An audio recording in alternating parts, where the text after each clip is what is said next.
Do you remember the maid you once mocked? She mocked the maid for her torn shoes. But when the judge walked in and saw who the maid's daughter was, the courtroom went silent.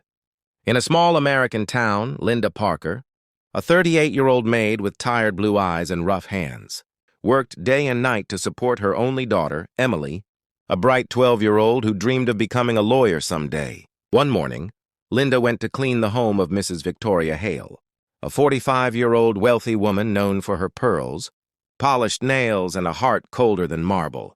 As Linda scrubbed the kitchen floor, a small bucket slipped from her hand, spilling water near Victoria's designer heels. Victoria's face twisted in disgust. "Ugh, you people are all the same. Always clumsy, always begging for pity." Linda swallowed hard.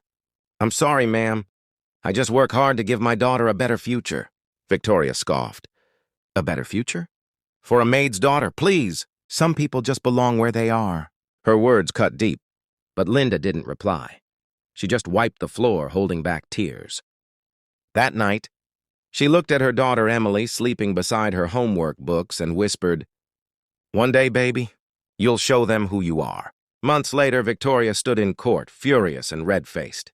Her former maid, Linda, had filed a case against her for refusing to pay 6 months of wages. Victoria arrived in her diamond earrings and confidence. "This'll be over in 5 minutes," she told her lawyer. But when the judge entered, the entire courtroom stood. It was Judge Emily Parker, now 30, confident, calm, and sharp-eyed.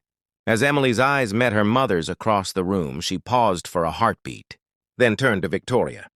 "Mrs. Hale," Emily said firmly, "is it true you withheld this woman's wages for 6 months?" Victoria laughed lightly. "Oh, come on, Your Honor, she was just a maid. She broke things, made mistakes, and I had every reason." Judge Emily leaned forward, voice steady but cold. "Mrs. Hale, my mother was a maid too. She taught me that dignity doesn't come from wealth. It comes from work. And what you did wasn't about mistakes. It was about cruelty." Victoria froze, color draining from her face. Emily continued, "This court orders you to pay full back wages, interest, and an additional fine for emotional distress." Her gavel struck. Linda's eyes filled with tears as she looked at her daughter. The same little girl who once did homework under a flickering light now stood tall as a symbol of everything she'd dreamed for. Victoria left the courtroom silent.